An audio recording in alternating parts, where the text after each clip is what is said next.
Golden State Media Concepts Baseball Podcast. We cover everything Major League, from spring training to the World Series. We've got your favorite club covered, from New York to Boston to LA. This is the Golden State Media Concepts Baseball Podcast.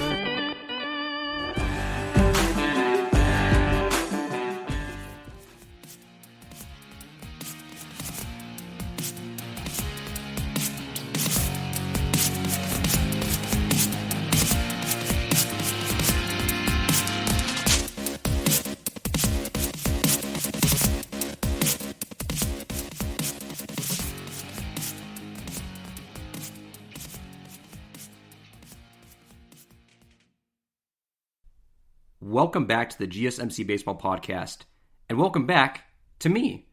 I'm your host and best friend, Graham Yavina, and tonight we're talking about contemporary baseball.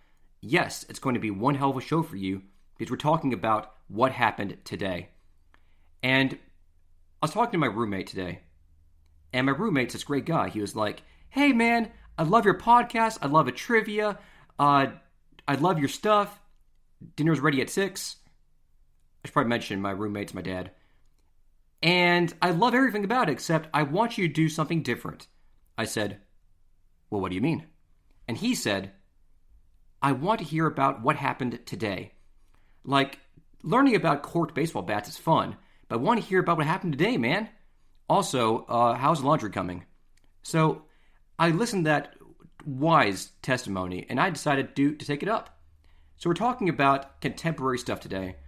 And on that note, right now, log onto your computer, because I got something I got to show you right now. So, this game happened right today, April 8th, Thursday, between the Marlins and the Mets, and it was just bananas. So, after I tell you about this, and you ask yourself, what? You got to go to Reddit, you got to go to MLB.com, ESPN, wherever you get your baseball news, because I swear they will be talking about this. So, it was a game in Citi Field in New York City, and the Marlins were playing at the Mets. And Miami was up 2-1 going into the ninth inning, the bottom of the ninth, right?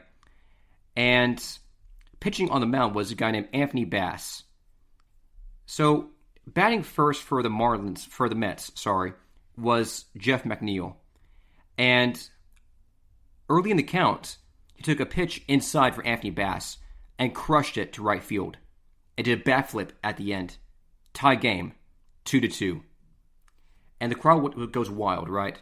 And so now Anthony Bass has nobody out. He gave up a game-tying home run, and frustrated, he gets the next guy, McCann, to ground out to shortstop. But then Luis Guillorme reached on infield single. Then Brandon Nimmo hit double to left field, and Guillorme went to third base. And then Francisco Lindor, the guy who recently signed a 10-year extension to stay with the Mets, was intentionally walked. And that brings up Michael Conforto and, of course, the craziest play I've seen in a very short season. So, the game's tied 2-2. Bases loaded. The bases are filled with Mets. And Anthony Bass has to get, somehow, the next two guys out, because there's only one out in the inning, right? The ground out from McCann. So, if you're Anthony Bass, you're trying to get a old play. So he's pitching to Michael Conforto, and the count is now 1-2. And I wish I could show you this on video, but bear with me. Counts 1-2, base loaded, one out. Anthony Bass winds up, delivers. The pitch is a curveball that is going to be a strike. It drops in, and just as I pass over the plate, Michael Conforto allegedly sticks his elbow out and gets hit by the pitch. The home plate umpire, Ron Kolpa, initially calls it a strike 3 because the flight path was so not affected, the catcher caught it.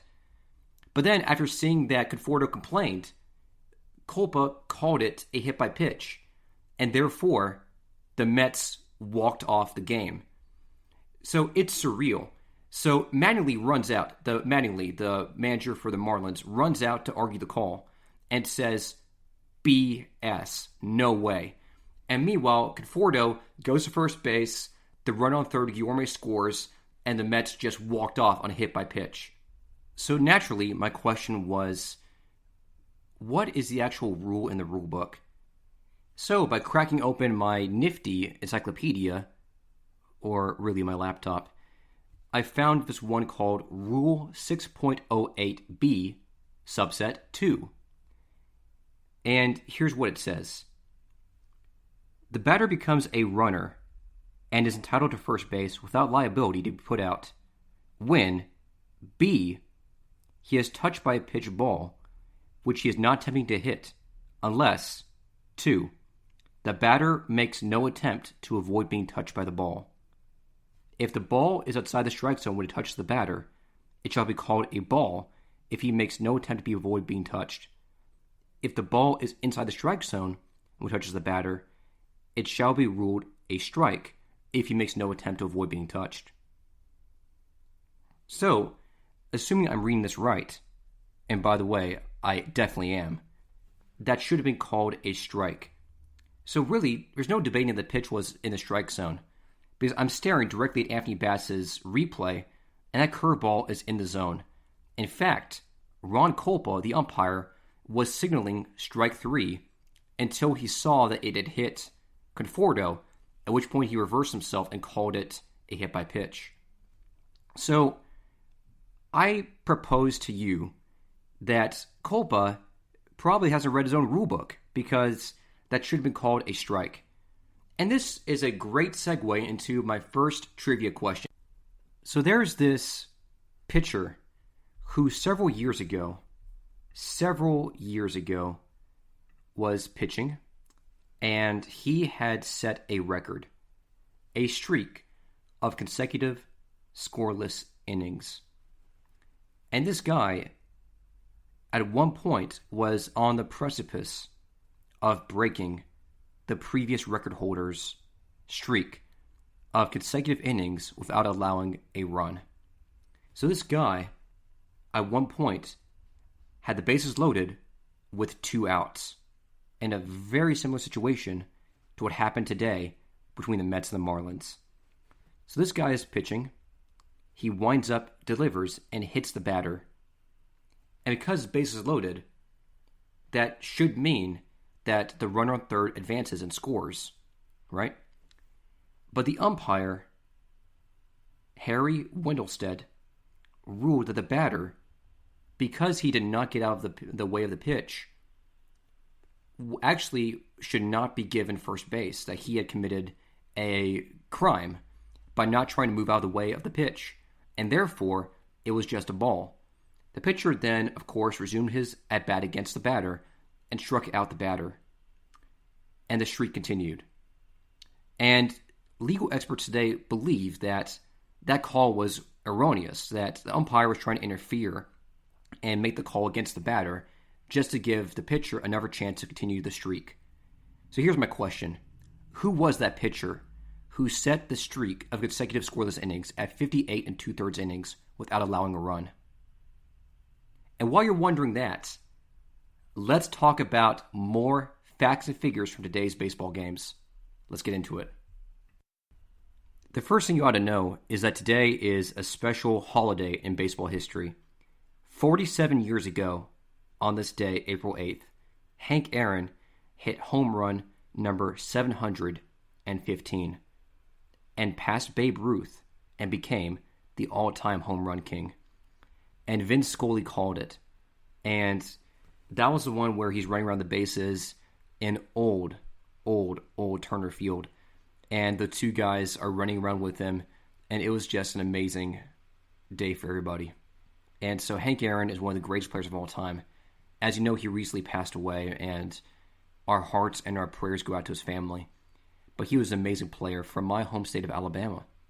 And I mentioned this story in the podcast before, but his old home was about 5 minutes away from my old place in Mobile. And there's a scouting report when Hank Aaron was 17 years old, trying out for a Major League Ball club. He did not get the tryout acceptance, but there was a report on him that listed his age, his batting hand, and his residence. In that place, you could find the image online on the internet. If you go down to Mobile, you'll find the plot of land that his house used to be at, his real house. And there's a children's park nearby where he would bat. And that's probably where he became the Hank Aaron, the Hammer. And that house later became a museum where he stored all of his stuff and was positioned outside the Mobile's Bay Bears stadium. And you go to a game, you come out, you walk through his old home, which had been transplanted outside the stadium. You go see his old bed, his picture frames, his knickknacks, his newspaper clippings, and it was his home. And I just wanted to say that that's a beautiful moment. So do yourself a favor and just spend like a minute thinking about Hank Aaron and all he did for baseball. It's the least we'd all do. And I wanted to say that there's an update now. So I'm on Reddit, and it turns out that someone posted a quote from Ron Kolpa, the umpire who made that call about the hit by pitch of this game. And Kolpa says that he now understands that he messed up the call at the end of the game. So here is the transcript. I'm going to read it out to you. The reporter says, "What happened?" Kolpa says, "He was awarded first base because he, Conforto, was hit by the pitch. And that's what he went with, and that's why I went to video review." The reporter said, "What was being reviewed on the video? Was it only whether he was hit by the pitch?" And Kolpa says, "That's correct." And the reporter asks, "Don Mattingly said he bets you feel awful about the call. Do you?" Kolpa says, "It's one of those plays. We looked at the video afterward, and it's one of those plays where it looked like the guy was hit. He was hit by the pitch in the strike zone." And then the reporter asks, "Is it your understanding that if he's hit by pitch in the strike zone, it doesn't negate the hit by pitch?" And Kolpa says, "The guy was hit by the pitch in the strike zone. I should have called him out." And then the reporter asks, finally, "Is there anything that can be done to make it right for the Marlins?" And Kolpa says, "No, that's it. I mean, that's the way it went down, and there's nothing more than that." What a peach. So, I don't know, make of that what you will, but it sounds like he understands that that wasn't the best call. I digress, but I just saw that I had to share that with the audience. Anyway, I want to also mention that Akil Baddoo, a new outfielder for the Tigers, is a rookie. In his first 3 MLB games, he has made history. No player in MLB history has ever hit a grand slam, another home run, and a walk-off hit in his first 3 MLB games. Wow. Akil, welcome to the show. We hope you stick around for a while. In fantasy news, my team picked up Nolan Arenado in the second round a few weeks ago, and he just now won the game for the Cardinals and gave him a 3-1 lead in the 8th inning on a 2-run home run, his first of his season. Nolan, good to have you back. And there's a player named Yermin Mercedes, which has to be one of the best names in Major League Baseball history. Yermin. Yermin, which is just awesome. Crushed a home run that just sounded like a cannon going off in his bat. And you have to see it because he's right-handed, he got a pitch from a lefty, and just crushed it to left field. Does a bat flip. He knew he got it. It's awesome. And beyond that, you look at the front page of Reddit, they have a really cool graphic where they show you how this year to date, the team starter versus reliever ERA 1 weekend. So it's a graph overlaid between the teams, and on the y-axis is the reliever's ERA, and on the x-axis is the ERA of starting pitchers. And I want to show you some notable stuff that's popping out to me. So The best team overall in terms of starting ERA is the Twins at below 2. I can't be more specific than that, but it's below 2, which is excellent. And the best team in terms of relievers ERA is the Padres, somewhere below 1.5. Now, the worst team in terms of starting pitcher ERA is the Athletics at, brace yourselves, 8. 8. And the best team, or actually the worst team, in terms of reliever ERA is the Rays at, again, 8. So this graph's about finding a confluence between the starting pitching ERA and the relief pitching ERA. So the best teams overall include the Twins, the Yankees, Padres, Phillies, Houston Astros, Brewers, Reds, Indians, Red Sox, Orioles, Braves, and Blue Jays. Because for those teams, both their relieving ERA and their starting pitching ERA is below 4. So that's a good quadrant. Now, there are some teams with good starting pitching ERA and bad relief pitching ERA. And those are the Rays, the Tigers, the Mets, the Rockies, the White Sox, Dodgers, Giants, and Marlins. For all those teams, their starting pitching ERA is below 4, but their relief pitching is also above 4. And you don't want your relief pitching to be above that, right? So that's not good. And for teams with bad starting pitching ERA, but good relief pitching, include the Cardinals, Nationals, Angels, Royals, and Diamondbacks. The Diamondbacks have a team starting pitching ERA of above 6, which is about par for the course these days. And the worst teams in terms of both relief pitching and starting pitching ERA include the Rangers, Mariners, Pirates, and the A's. It looks like the Pirates and the A's have had a really rough go of it so far. So I thought that was just something interesting that I wanted to show you guys. But now it's time for the scores from around the league. So first, it's the Royals and the White Sox playing at Guaranteed Rate Field. So the White Sox are winning 6-0 against the Royals. The White Sox have 9 hits, and the Royals have only 3 hits. Not a good look. Starting for the Royals today was Brad Keller, who pitched 3 innings, gave up 4 earned runs. Not good. Meanwhile, Lance Lynn of the White Sox pitched 7 complete innings, gave up 3 hits, had 8 strikeouts, no earned runs, and no walks. And remember, they're still playing, so perhaps we're seeing complete game territory here. That's really good. And the game score so far for Lance Lynn is 79. And remember, 50 is average. So Lance Lynn is on fire. It looks like Adam Eaton for the White Sox is 2 for 4. Luis Robert is 0 for 2. Jose Abreu is 1 for 4. Moncada is 1 for 4. Yermin Mercedes is 2 for 4 for the home run I mentioned earlier. Yasmani Grandal is 0 for 2. Nick Williams is 0 for 3. Nick Madrigal is 1 for 3. And Mendick, the shortstop, is 2 for 2. Pretty good. For the Royals, they've only got 3 hits, but Salvador Perez, Andrew Benintendi, and Jorge Soler are the breadwinners in that regard. So after that, we're moving on to the Angels and Blue Jays in progress at Toronto's stadium. The Angels are up 4-3. And so far, it looks like batting is Lourdes Gurriel Jr., who's so far is over 2 for strikeout. Not a good look. Gage Canning pitched the game for the Angels.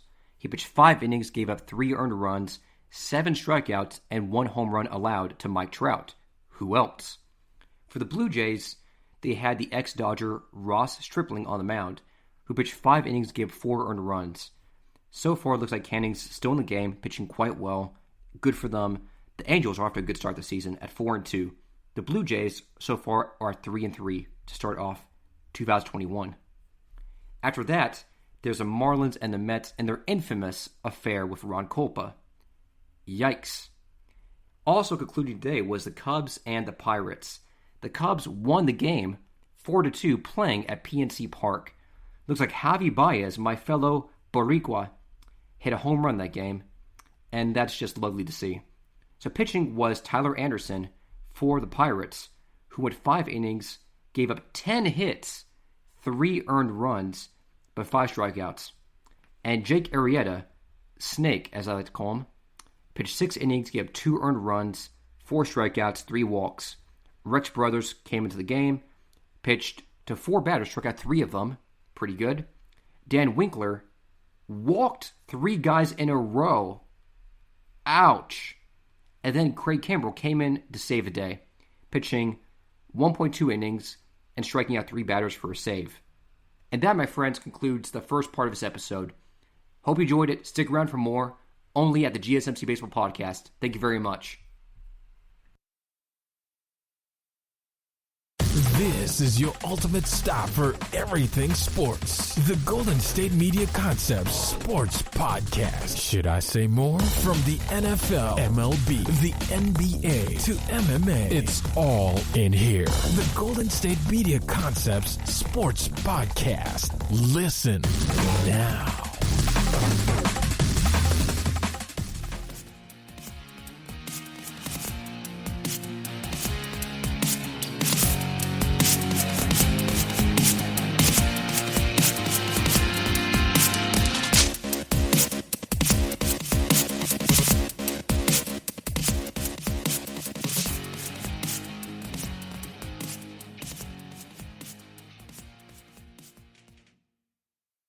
Welcome back to the GSMC Baseball Podcast.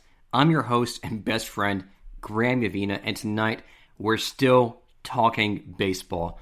Talking shop all night long, only at the GSMC Baseball Podcast. We're talking about the Cubs and the Pittsburgh Pirates. I mentioned before the break that Arrieta pitched today, Snake, as they like to call him. He pitched 6 innings, 2 earned runs, got the win, got the W. Then the Pirates were not so good. Tyler Anderson, who came over from the Rockies in the offseason, pitched 5 innings, gave up 3 earned runs, 5 strikeouts, but gave up 2 home runs, one of them to Javi Baez, another to Anthony Rizzo. So, not great. Then the Cubs had Rex Brothers on the mound, back from 4 years out of baseball. Pitched to 4 batters, struck out 3 of them. Winkler gave up 3 walks in a row. Then Kimbrell got the save. And by the way, I actually met Craig Kimbrell once. So, if you don't remember, I'm from Birmingham, Alabama, and Kimbrell is from Huntsville. So he went to Wallace State Community College in Huntsville, Alabama. And at Wallace State, Kimbrell went from a guy who could top out in the mid-80s at most to throwing 94, 95 because of a drill he did at Wallace State. So I actually met his old coach at a training camp Auburn did once. So I met his coach, and he told me that he would have all his players do long toss from their knees. So long toss is when you just get a ball in the outfield and you just kind of throw it to each other, just to warm up your arms and get loose for the game. Pick up a ball, grab a friend, and you play catch over and over again. And you back up over gradually longer distances until eventually you're playing catch from 200 feet away and making it. And this coach at Wallace State Community College would do that, except he'd have players do it from their knees. You get on your knees and just play catch like that. And the point was, when you throw the ball, your momentum, your arm was meant to drag you along for the ride. So you throw the ball, and your momentum would carry you so that you'd fall on your face. So you throw the ball, tilt over, and hit the ground. You put yourself back up, catch the ball for your partner, set and throw again, etc. And this coach claims that Craig Kimbrell did this so often and for so long and so adeptly that it added velocity to his frame. And eventually he got to the point where he was blowing guys away. And that's what led to the legend of Craig Kimbrell, baseball's best closer. So I thought that was kind of a fun thing to mention. And about a year after that baseball camp, where I listened to the coach explain it, Kimbrell himself showed up at an American Baseball Foundation dinner. Alabama hosts this convention called the American Baseball Foundation. in Birmingham every year. And it's an auction, and they usually have a guest speaker to talk about their experiences playing baseball. And several years ago, the guest speaker was Craig Kimbrell. And I met him, got an autograph with him. Very nice. And I just thought that was kind of a relevant point I want to share with you. But Kimbrell was only like 5'10". He's not big. Like, I'm 5'8", and he was basically my same size. I couldn't believe it. He was stocky. But he seemed very normal sized.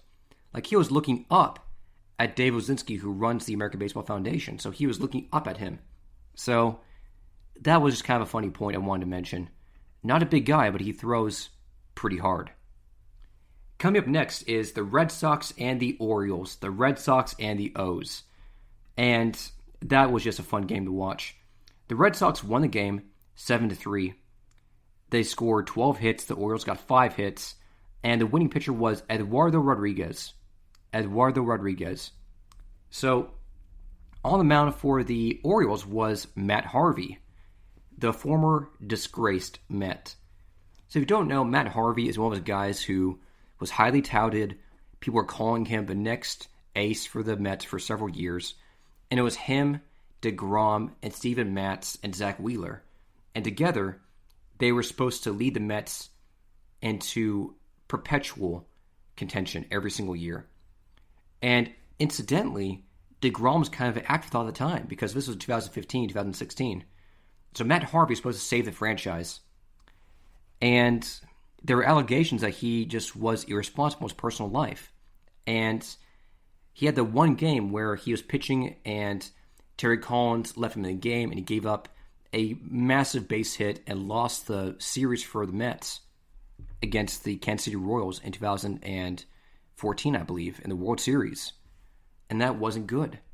And there are many stories like that where Harvey sort of let his team down. And now he's trying to resurrect his career with the Orioles. And this was not a great start. He pitched 5 innings, gave 4 earned runs, 5 strikeouts, a home run allowed to Kike Hernandez. So that wasn't great. Paul Fry came in, so did Dylan Tate, the former first-round draft pick 2015, draft number 3 overall. Sean Armstrong, Trevor Wells, and Wade LeBlanc all pitched. Pitching for the Red Sox was Eduardo Rodriguez, Garrett Whitlock, Matt Andriese, and Matt Barnes. Barnes actually struck out the side. Good for him. And Devers hit a home run the first inning, scoring Alex Verdugo. Then Ryan Mountcastle for the Orioles struck back and hit a home run to right field, tied the game up. Then the catcher, Pedro Severino, hit a home run to right field in the 4th inning.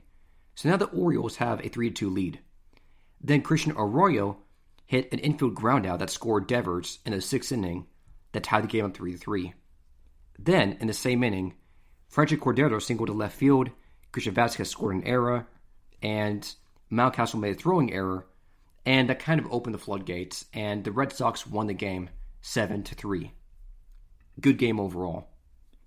Then, and guys, I'm going to hate doing this, the Diamondbacks played against the Rockies, and of course, the Diamondbacks lost. So John Gray, the pitcher for the Rockies, pitched a no-hit bid into the 7th inning. Got his first win of the season. Overall, great performance. So the final score was 7-3. The Rockies got 10 hits. Arizona got 3 hits. Pitching was Merrill Gray for the Diamondbacks and John Gray for the Rockies. So John Gray pitched 6 2/3 innings, gave up only 2 hits. 1 earned run, 5 strikeouts, but 4 walks too. Can't have everything. For a game score of 67. And remember, 50 is average. Then Merrill Kelly started for the Diamondbacks. And Kelly pitched 6 innings, gave up 6 earned runs, 1 strikeout, and 1 home run. And there's not much more to say about that. That's a game score of 29. Not great. In the first inning, Trevor Story hit a double to deep left field, scored Garrett Hampson. Then Blackmon drove in Raimel Tapia, and also Trevor Story. So now it scores 3-0 in the first inning. Then in the second inning, Trevor Story hit a triple to deep right field, scoring Hampson again 4-0. In the 6th inning, Dom Nunez hit a home run to right center against Merrill Kelly. A 3-run home run scoring Josh Fuentes and Hilliard, 7-0. In top of 7th, Pavin Smith hit an RBI single, scoring David Peralta, 7-1. And in the 9th inning, finally, Eduardo Escobar hit a home run to right field, scoring Pavin Smith. So that's basically the game, 7-3. Nothing to write home about. My Diamondbacks are now 2-5. Ouch. Up next is the Mariners and the Twins ball game today. The Twins just knocked the pants off the Mariners, 10-2, with 16 base hits in just 9 innings. Ouch. So getting the win today was my fellow countryman, Jose Berrios, and the loser was Marco Gonzalez. So what happened was Berrios pitched 5 2/3 innings, 2 earned runs, 3 walks allowed, 8 strikeouts, and 1 home run allowed to Marmolejos, the first baseman for the Mariners. Marmolejos. That just rolls off tongue, doesn't it? Pitching for the Mariners was Marco Gonzalez. Pitched 4 innings, gave up 7 earned runs, 6 strikeouts with 2 walks allowed, and 2 home runs. The home runs allowed to Buxton in the 4th inning and Arraez in the 1st inning. And beyond that, Caleb Teobar pitched for the Twins, 1 inning pitch, 2 strikeouts, pretty good. Alcala pitched 1 inning. Waddell pitched 1 inning with a walk and a hit allowed, but otherwise unscathed. Overall, the Twins did pretty well. They gave only 2 earned runs in 9 innings. And that puts them at 5-2, and they're leading the American League Central at 5-2. The Mariners aren't so lucky. So Gonzalez pitched 4 innings, right? 7 earned runs allowed. Then Drew Steckenrider pitched 1 inning, 3 hits allowed, 1 earned run, 2 strikeouts. And then LJ Newsome, a guy who I really, really like, 2 innings, 2 earned runs, 3 strikeouts, 1 walk, and 1 home run allowed. So by inning, in the 3rd inning, Ty France singled center, and Luis Torrens scored, and Mitch Haniger went to 3rd base, and that put the Mariners up 1-0 in the 3rd inning. In the bottom of the 3rd inning, Kyle Garlick for the Twins hit a double to left field, scoring Polanco, tie game. In the bottom of the 3rd inning, Mitch Garver hit a home run center field. Garlick scored, Buxton scored, 4-1 game against Marco Gonzalez. In the 5th inning, Buxton also hit a home run to left field. So now the Twins are up 5-1. In that same inning, bottom of the 5th inning, Miguel Sano hit an RBI single, scoring Mitch Garver, 6-1. Then Luis Arraez hit a sac fly left field, scoring Sano. So by the time the 5th inning was over, the Twins were up 7-1. And then Jose Marmolejos hit a home run to right center, putting the Mariners down 2-7. Then at the bottom of the 6th inning, Mitch Kepler reached on an infield single to the pitcher, scoring Nelson Cruz and advancing Byron Buxton, so 8-2. And then finally, in the bottom of the 7th inning, Luis Arraez hit a home run to right field, scoring Simmons. So the score is 10-2. And overall, the Twins are off to a great start this season. They're doing great. And by the way, in case you didn't know, because I just realized this just now, Andrelton Simmons is now a Twin. Good for him. He went 5 for 3. Altogether, great day. So after that, we got to talk about the Brewers and the Cardinals. So they're playing in Busch Stadium. And by the way, I applied for a job for Busch a few months ago. They never responded. So, I guess I'll be expecting a phone call any day now, right?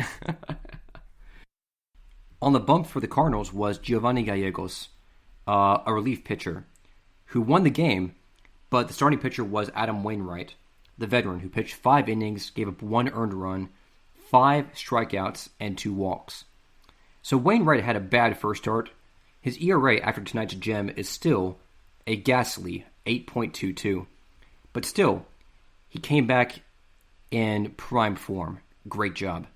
5 innings, 1 earned run, 6 strikeouts, for a game score of 57. Then Ryan Helsley came in, 1 inning pitched, good job. Andrew Miller came in, 1 inning, 1 strikeout. Giovanni Gallegos, 1 inning, 2 strikeouts. And then Alex Reyes, 1 inning, 1 strikeout. Overall, the Cards pitched 9 innings, 1 earned run allowed, 3 walks, 6 hits, 11 strikeouts. Good game. For the Brewers, Corbin Burns, the guy who came out of nowhere in 2019 to dominate and to put the team on his back, pitched 6 innings, gave 1 hit, and 9 strikeouts, and that's it. No walks, no earned runs, no hit by pitches, just 6 strong innings, 9 strikeouts. His ERA to start the year off is 0.73. Excellent. Game score of 79. Then Eric Yardley came in and did not do so well. 1 inning pitched, 3 hits allowed, 1 earned run. And then Drew Rasmussen came in, pitched 1 inning, gave 1 hit, 2 earned runs because that hit was a 2-run home run to my boy Nolan Arenado. And on that note, in the 3rd inning, Keston Hiura scored on a fielding error by the center fielder Dylan Carlson that put the Brewers up 1-0. And then 7th inning, Tyler O'Neill, the Canadian, reached on an infield single to shortstop. Yadier Molina scored, Williams went to second base, Carlson went to third base, tie game 1-1. And then, in the bottom of 9th inning, the score tied 1-1. Austin Dean was walked. And then, Nolan Arenado crushed a home run to left field, 373 feet. Crowd goes crazy. And I love Nolan, man. He's a great player, and that was a great moment for him. So that puts the Cardinals up at 3-1. And the Cards themselves are second in their division, the NL Central, at 5-2. Half a game back of Cincinnati. Overall, though, they've won 4 straight games. They're on a hot streak. And then lastly, we're talking about the Athletics and the Astros. And I believe I mentioned that the Astros had just been beating up on the Athletics all year long. And I think they scored them at one point by a margin of 35-9, something absurd like that. And they're still playing in Houston. The game is going on right now as we speak. And it's a little early to say where it's going, but so far, the Astros are winning 2-0. So maybe they'll reverse the tide of this ship. But what you ought to know about the game so far is that the Astros have a pitcher on the mound named Christian Javier from the Dominican Republic, Santo Domingo, 24 years old, a young guy, pitching in the big leagues, a rookie. He pitched 4 innings today, still pitching, gave 2 hits only, struck out 6 batters, 1 walk, ERA of 2.25. Overall, excellent job. Pitching for the Athletics is Cole Irvin, a left-hander from Yorba Linda, California. Pitched 4 innings, gave up 2 earned runs, 2 strikeouts, and gave up 1 home run to Carlos Correa. And batting for the Astros is Jose Altuve, Michael Brantley Jr., Alex Bregman, Yordan Alvarez, Carlos Correa, Yulieski Gurriel, Cal Tucker, Miles Straw, and Jason Castro. And so far, Correa, of course, is 2 for 2. Yordan Alvarez is 1 for 2. And Michael Brantley is 1 for 2. And for the Athletics side, they have Mark Canha in left field. Matt Olson. By the way, Thomas, my good friend Thomas and I are co-parenting a fantasy baseball team. And I suggested Lourdes Gurriel Jr. And he picked Matt Olson. And so far, Olson is OPSing 500 this season. So, not the best call. Ramon Laureano is in center field, 0 for 2 so far. Matt Chapman's 0 for 2.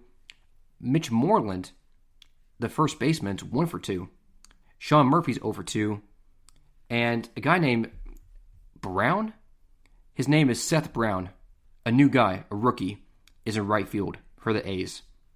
Then Elvis Andrus as a shortstop, and Tony Kemp, the former Vandy prospect, is 0 for 0 with a walk. Overall, not bad. So game line was this. In the 2nd inning, Carlos Correa hit a home run to right field against Cole Irvin for 350 feet, put the Astros up 1-0. And then the 4th inning, Correa did it again. Doubled left field, and Alvarez scored. So the Astros are up 2-0, and it's only the fifth inning. But so far, if that trend continues, they'll be off to a good start. And currently, the Astros are leading the division 5-1, and the A's are losing 1-6. And before we set up for the break, I wanted to mention something about Carlos Correa. I actually have a connection with him because he went to the Puerto Rican Baseball Academy for high school, and I also went to the Puerto Rico Baseball Academy.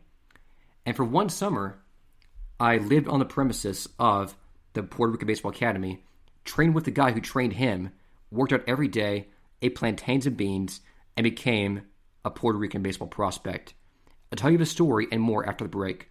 Only at the GSMC Baseball Podcast. Thank you very much. Tired of searching the vast jungle of podcasts? Now listen close and hear this out. There's a podcast network that covers just about everything that you've been searching. Hey! The Golden State Media Concepts Podcast Network is here.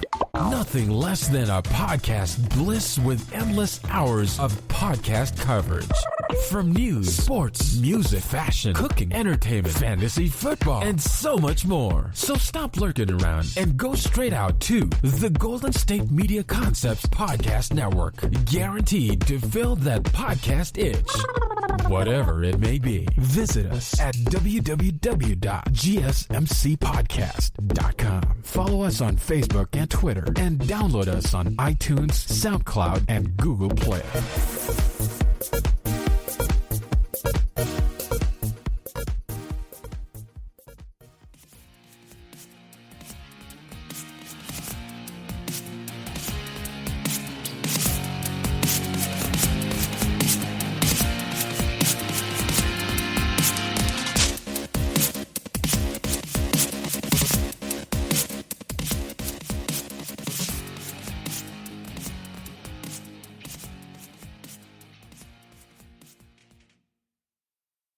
And we're back.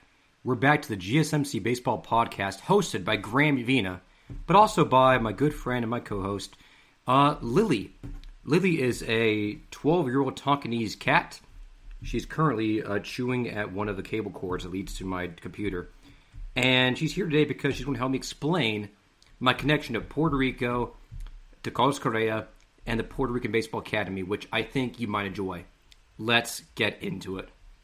So, you ought to know that my ties to Puerto Rico run deep through family. My grandparents are Cuban refugees, Raquel and Manuel. And after the Bay of Pigs, they settled in Puerto Rico, where they raised my mother. And my mother's from Ponce, Puerto Rico. And she later, of course, went to America to study for college. She met my father there. That's where I was born. But Puerto Rico is a great place. I've gone there every summer I could, and I love it very much. So, when I was in high school as a junior, between my sophomore and junior years of high school, I didn't quite know what to do with my summer. I had to fill it somehow, right?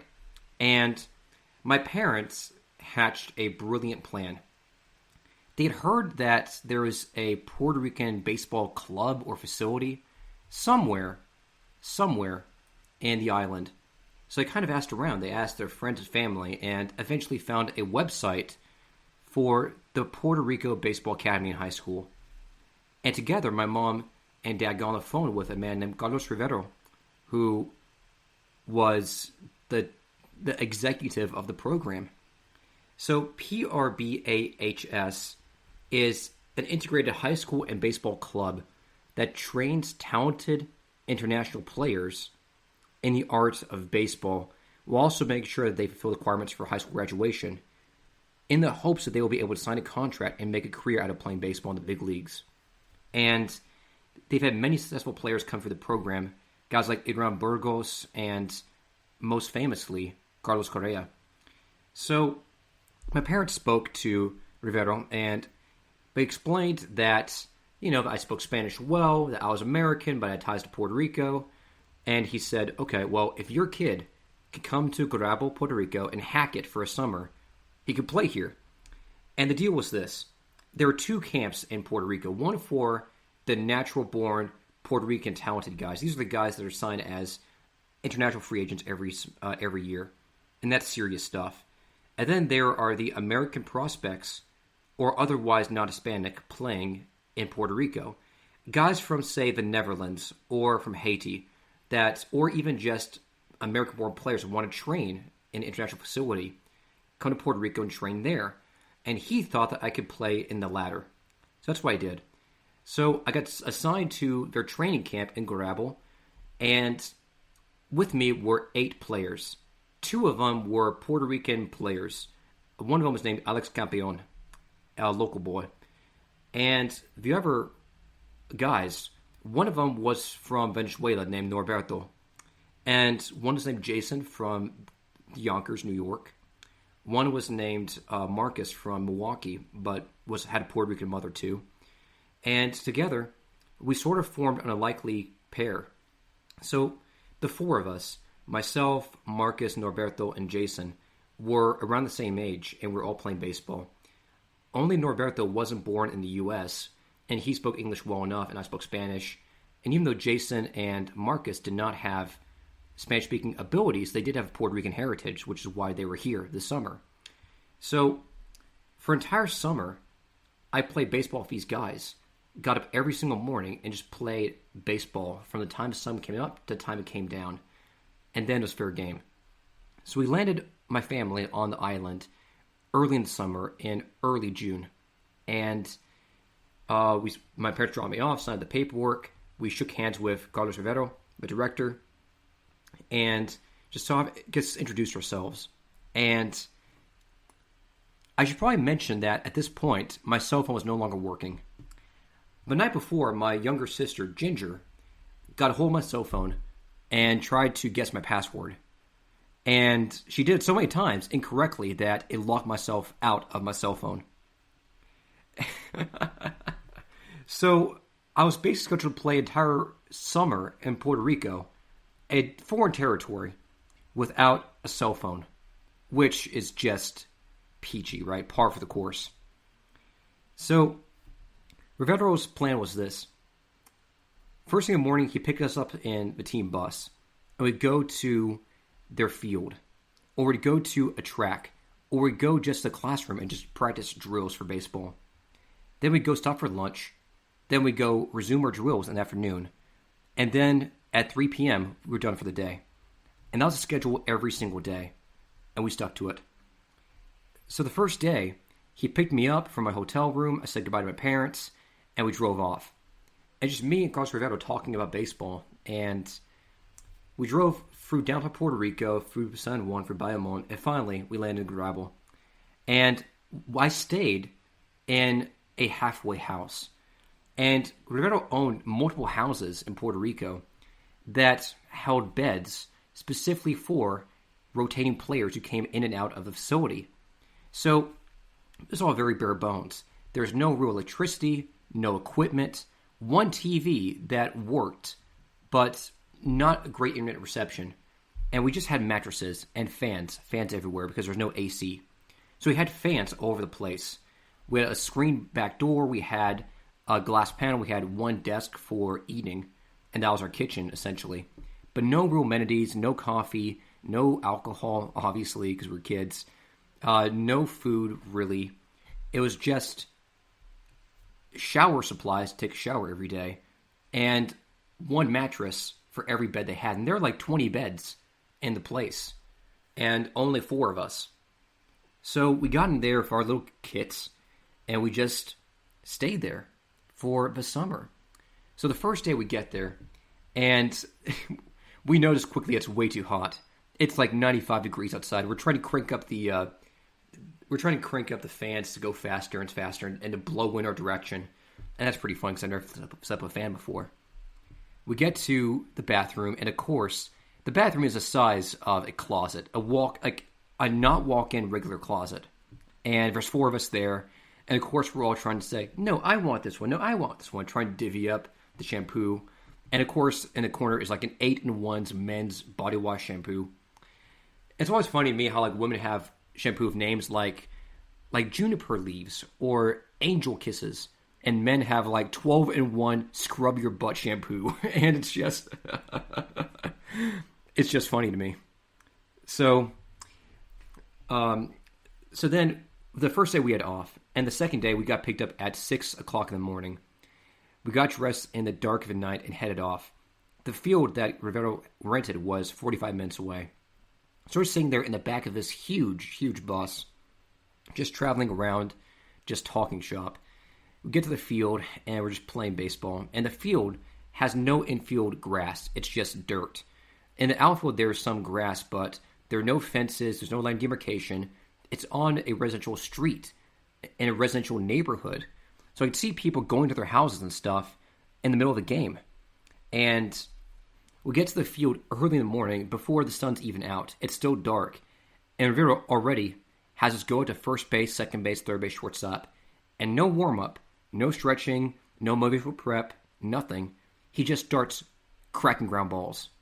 He didn't ask me what position I played. He just said, okay, you go to second base, you go to third base, and puts us in random positions and starts slamming ground balls at us. And because, of course, the infield grass is non-existent, and also because I was never a great fielder, the first one bounces off my knee, and it hurts like hell. But the other kids are catching them just fine. And it's because Norberto he's been doing this entire life. He's a Venezuelan-born player who's been playing for the Puerto Rico Baseball Academy for the past 3 years. And the little kids, the Puerto Rican-born kids who have been playing with the PRBAHS for years, are doing just fine. But the first one I missed, the second one I sort of grabbed, and finally, on the third try, I get it just right. But he's whipping these hard ground balls over and over again. And I swear, we played at 6 a.m. and we didn't stop until 11 a.m. At that point, we had a break. And our break was bologna sandwiches that he had packed in tinfoil. So he basically removed tinfoil and he gave us all the same sandwich. 2 pieces of bread, bologna, and mayonnaise. And that was it. It was a very small sandwich. So we kind of ate it in silence. And then went back on the field. And maybe afterwards, we in the dugout and then went back on the field. And next up was a run. He said, okay, we're going to run triangles. A triangle is we start at home plate, and then you run from home plate to right field and touch the right field foul pole. Then you cut across center field, and then you touch the left field foul pole, and then you run to home plate. And I believe that 2 minutes is the line that he gave us. Like, you had to run it 3 times in 6 minutes.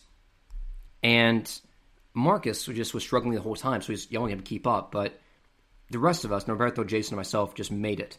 We made it through, and we went back to doing fundamentals, ground balls, and ground balls over and over again. We didn't even get to hitting until our second week in the baseball course. It was just fielding over and over again. We did, I'd still say, 95% fielding and 5% anything else. And that anything else was just basic hitting. But it was all fielding and throwing. And I have to say, I got way better at fielding and throwing in my time there. So we got back to the house, and it's now 6 p.m., and now it's getting dark. And we haven't done anything all day except just play baseball. And Rivero's wife had actually been making us meals. So the plan was we eat the bologna sandwich for lunch, and then for dinner, his wife would pack us a homemade, ready-made meal. And stuff she made was good, nutritious. Eggs, ham, lots and lots of roast marinated pork, beans, rice, it's Puerto Rico, remember, plantains, which is great, except the problem I had is that I hate beans and I hate eggs. And that was what I had every single day for breakfast at the Puerto Rico Baseball Academy. And I couldn't do that, so I barely ate it, right? I hated that stuff. I'm not going to eat that. But the consequence was that I often went hungry. So at the end of my third day of the camp, I was starving. I hadn't eaten since that bologna sandwich at like 11 a.m. And I was really hungry. So I was telling Jason, who was fine but still hungry because he was a big old boy, I was just telling him that I just need some food. And he was like, well, there's a banana tree over there. Why don't you go get it?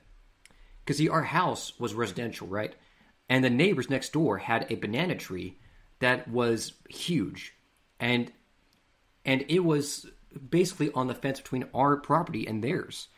And so I didn't have a choice. I pulled up one of the ladders we had in the house and climbed over the fence, landed on the other side of the fence, then climbed up the banana tree. And after like 2 hours, I got some bananas, and that's what I had for dinner that day. And it was just a great experience because the day after that, or sometime later, I'm on the field again. And this time, we're playing our usual ground balls for 8 hours or whatever. And I'm playing first base, and someone throws me a ball, I catch it. And then the coach, Rivero, just calls timeout. And he says something in Spanish I didn't quite catch. And then everybody starts marching off the field. And I turn to Jason and say, what's going on? He says, I don't know. And we just kind of go off the field. And I asked Alex Campion, the Puerto Rican boy, what's going on. And Alex told me, in his broken English, that there was an iguana on the field. So, in Puerto Rico, blue iguanas are an endangered species.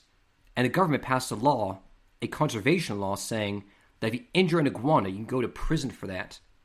So, sure enough, just past the mound, a huge, gigantic blue iguana had waddled onto the field. And it was easily the size of a small dog.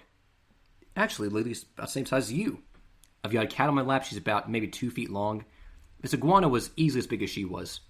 And the iguana just kind of, sort of stood there and stopped.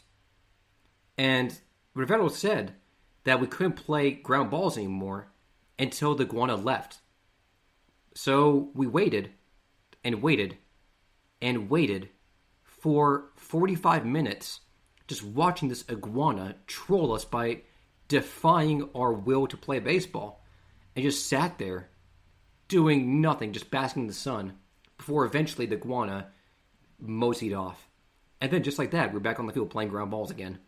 And we did that every single day for 90 days. And just playing baseball over and over again. And my favorite day of all, besides just getting to know my players over and over again, is I formed connections with Jason and Norberto and Marcus, and we were just a team. We lived together for 3 months. I think that men have this connection where if men spend enough time with each other in a close environment, they have to be friends. It's like the military. Playing sports forces people to bond because there's a shared goal, and mutual cooperation is the only way to succeed. So I remember that we were sitting there, and the news was Yasiel Puig, the rookie at that time, who had just come over to play baseball for the Dodgers from Cuba. And he was playing with Hanley Ramirez for the Dodgers, and they were together leading a charge against the Diamondbacks and the Giants in the NL West. I remember distinctly watching the game on the TV in our terrible, low-resolution, fizzy television set, and just cheering on Puig because he was Cuban, and we liked that about him. And I just remember that one day Norberto texted Coach Rivero and begged the coach for a pizza because we were all hungry and rice and beans wasn't enough. And Coach said, "No. What you put into your body is what you get out of it. Pizza is garbage." And it's like, can't argue with that, right? And one day he took us to the mall just to have fun for an afternoon, and went to a movie theater in Grabo. And Jason and Marcus had me order the tickets in Spanish because they didn't speak it. And we got there, and the four of us, Norberto, Jason, Marcus, and myself, we sat there at the movie theater and watched some terrible, it was like White House Down. It was that movie with Channing Tatum and somebody, and like some terrorists take over the White House.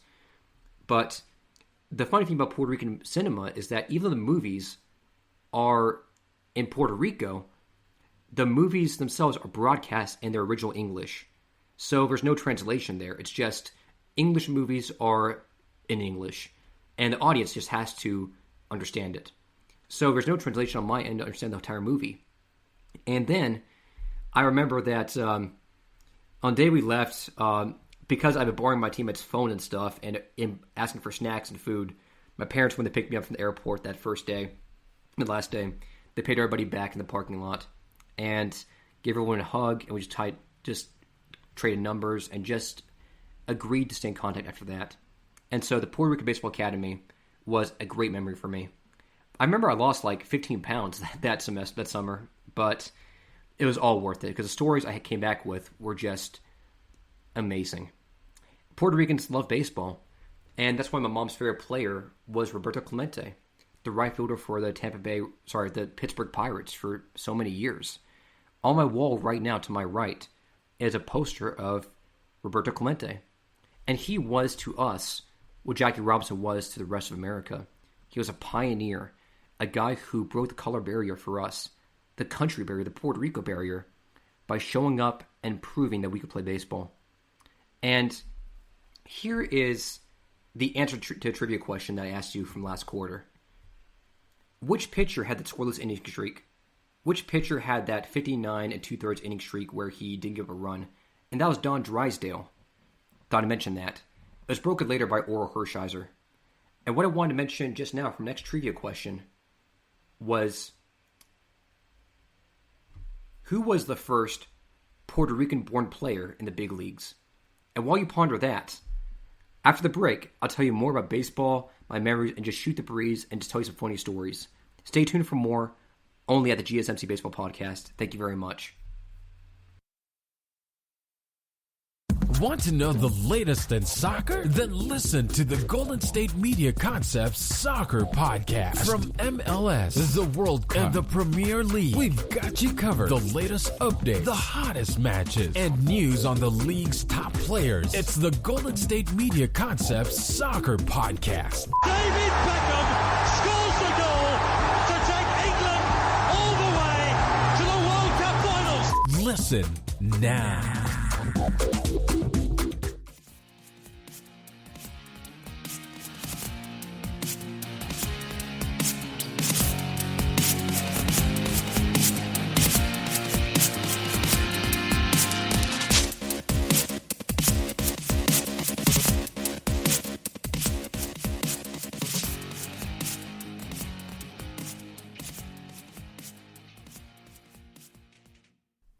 And we're back.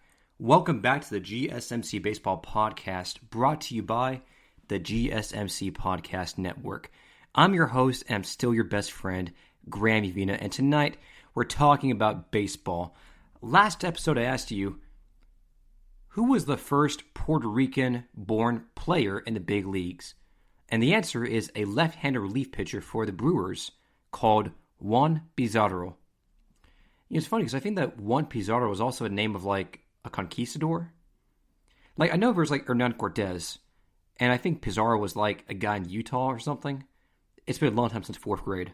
But the point is that Juan Pizarro was the first Puerto Rican-born player in the big leagues, and he was a left-handed reliever for the Brewers and the Seattle Pilots for a while. And I know that he was the first. Some people think that Roberto Clemente was the first Puerto Rican guy to make the bigs, but that's simply not true. So I want to let you know that, and hopefully you will enjoy that tidbit. And now we're talking about baseball movies. Movies. I love movies. I'm watching one right now on Netflix called The College Admission Scandal. It's one where like Lori Loughlin and someone else tried to like pay Stanford like $8 million to get their daughter into school. So it's worth a watch. I'm halfway through. It's pretty good so far. Great acting, great storytelling. I give it a thumbs up. And on that note, let's talk about baseball movies. So over here, I've got on IMDb, the Internet Movie Database, the top 25 baseball movies.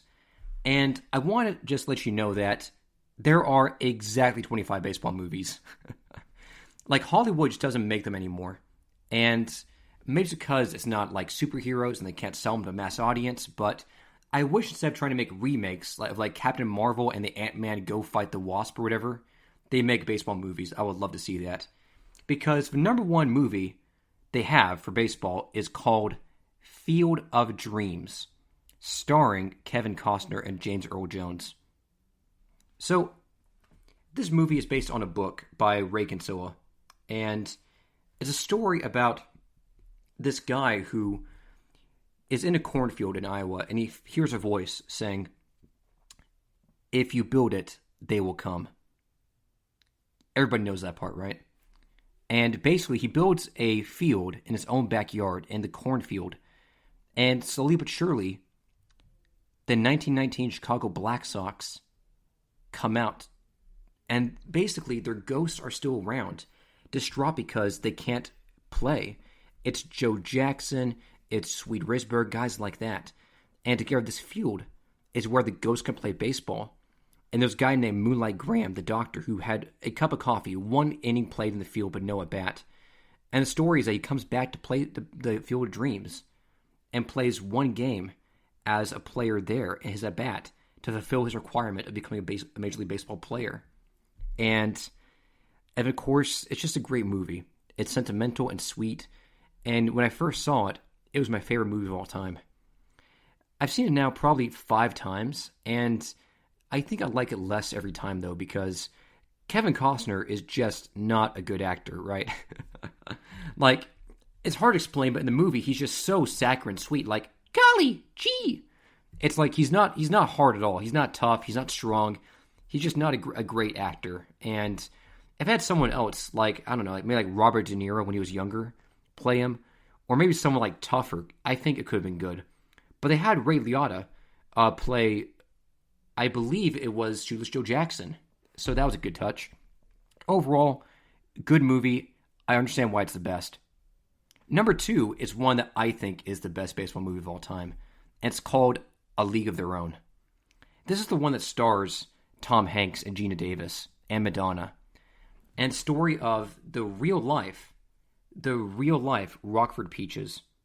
And if you didn't know, it's about the All-American Girls Professional Baseball League. And that's a real thing. In the 1940s, during World War II, many players stopped playing baseball to go fight for their country. And these are guys like Ted Williams, who was a fighter pilot, and Hank Greenberg and Joe DiMaggio. Heroes, the best players in the game, stopped playing their sport to go fight for us and our freedom.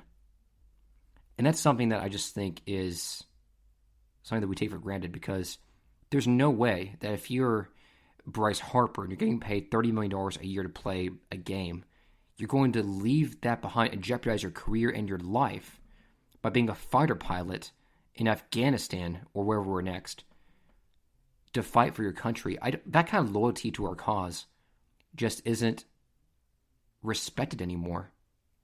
There are many players playing today who would be happy to stop playing baseball for 2 or 3 years to go fight in World War II. That wouldn't happen. And I believe Williams took off 3 years to go to go fight for our country. And that is just, I think, something that we don't talk about enough. Like, we talk about his hitting, we talk about his cryogenically frozen head, but fighting for our country in the height of his career is something that I think we can't ever really repay him. So that was just lovely. And anyway, the point is that when they left, there was a dearth of players in the bigs, and they had to call up scrubs, and there was a period of about 5 years where baseball sucked, and wives were left at home with nothing to do to feed for their kids, and in areas where men dominated before, women had to step up. So women had to produce things in the government and step into roles that men traditionally occupied. And one of those roles was baseball.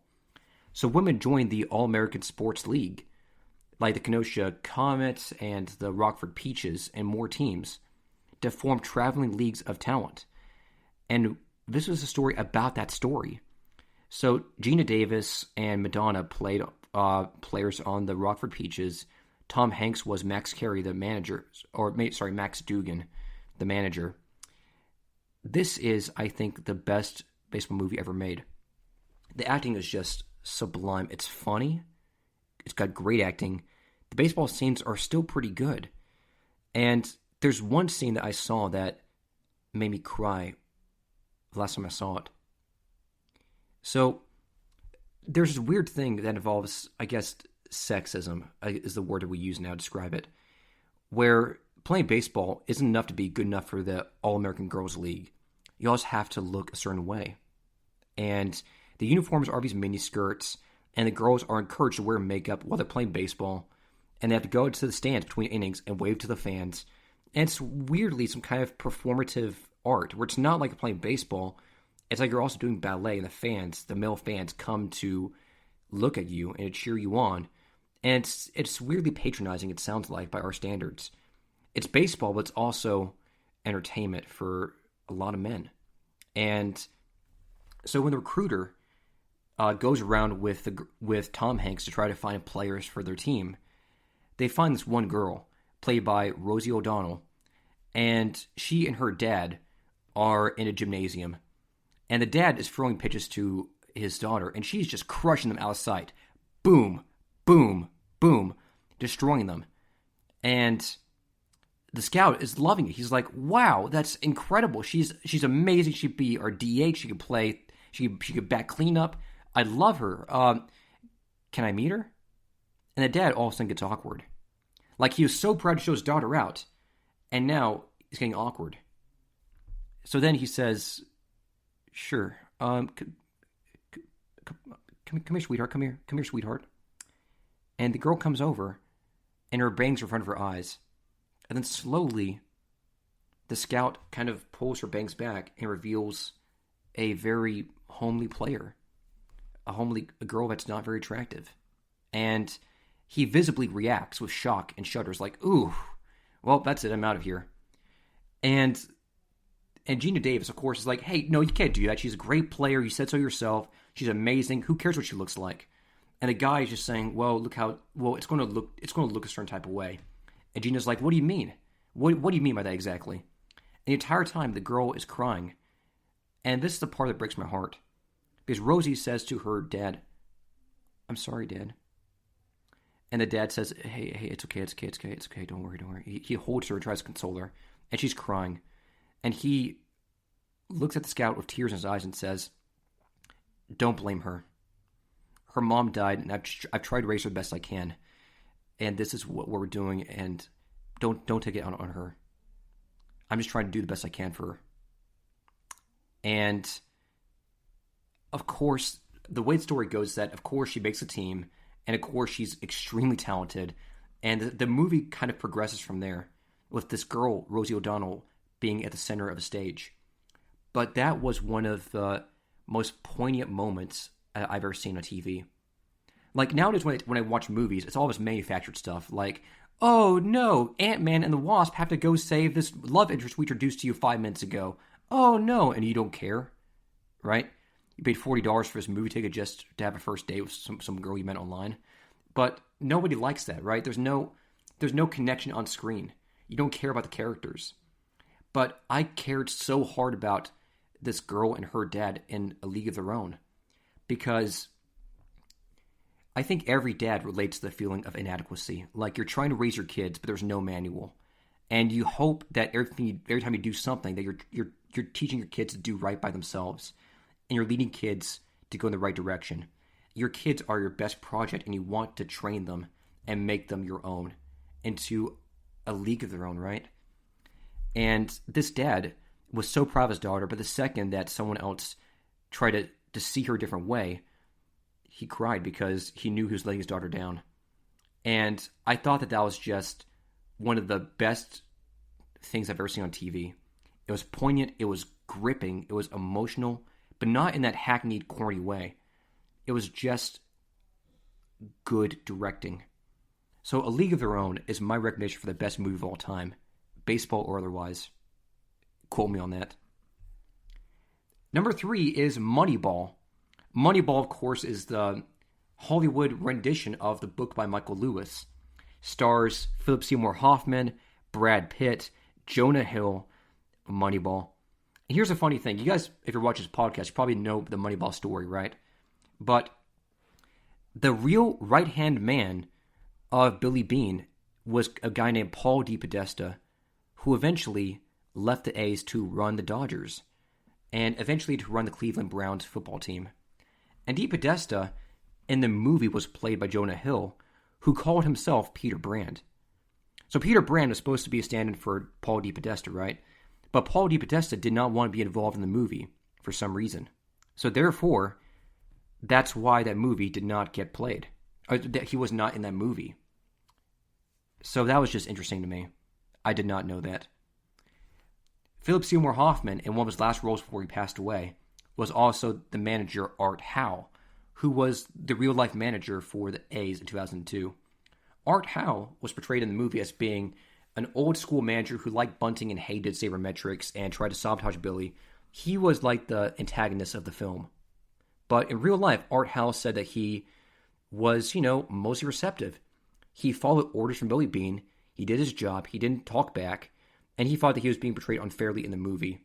So that was interesting to me, to say the least. Number 4 is Major League. And this is one of the funniest movies of all time. In 1989, Major League came out the same year as Field of Dreams. 2 good years for movies. And League of Their Own was 3 years later, 1992. So a good 3-year stretch for movies. And by the way, 8 Men Out, which is next, was made in 1988. So in a 5-year span, 8 Men Out, Major League, A League of Their Own, and Field of Dreams were all made. That's a good 5 years for baseball. And Bull Durham, 1988. The Sandlot was made in 1993. So again, 5-year period where The Sandlot, Bull Durham, 8 Men Out, Major League, A League of Their Own, and Field of Dreams all came out in the same general period. Speaking of which, 8 Men Out was the best true-to-life film about real events in baseball. That's almost a documentary about the 1919 Chicago Black Sox. 8 Men Out is a great movie. No real high-profile actors, and only grossed about $5 million, but it is the truest to art movie that I've seen about baseball. But Major League, of course, is the funniest by far. I recommend both. For number 6 is The Natural, starring Robert Redford and Robert Duvall. And it's based on the true life story of Eddie Waitkiss. Eddie Waitkiss, who I'll probably do an entire episode about later, was a first baseman for the Cubbies who got a telegram. Yep, it was that long ago. A telegram from a young woman who said that she wanted to meet him badly, that she was infatuated with him. So Eddie, being a dude, was like, okay. So he invited her to come to his room next time that he was in her city, which she agreed. And one day, she sends him a request, he accepts it, and he invites her to his room. And Eddie, who has, some pretty benign plans for the evening with her, she shows up, and she pulls out a shotgun and shoots him in the chest. Eddie Waitkiss goes down, presumed to be dead, bleeding everywhere. But miraculously, Waitkiss survives. He survives a shotgun attempt, and he lives and plays baseball again. The Natural was based on Waitkiss and his recovery from that terrible harrowing incident. So it's played by Robert Redford, his bat Wonder Boy, hits the home run. We've all seen it. Famous movie. Number 7 is Bull Durham. And Bull Durham is based on the real-life Durham Bulls, a baseball team located in Durham, North Carolina. They're now a AAA affiliate of Tampa Bay Rays. And it was about a minor league catcher played by Kevin Costner again, who strikes up a romance with a fan. And there's a pitcher played by Tim Robbins. And it's basically about the relationships. It's how they navigate a season of baseball in the minor leagues. It's about people, too. It's really more, I think, of a romantic movie than it is about baseball. So the critics love it. I hated it. I just didn't like it very much. Felt like it was less about baseball, more about Susan Sarandon and Kevin Costner. It just felt like a weird movie. I didn't like it. I wasn't the right target for that.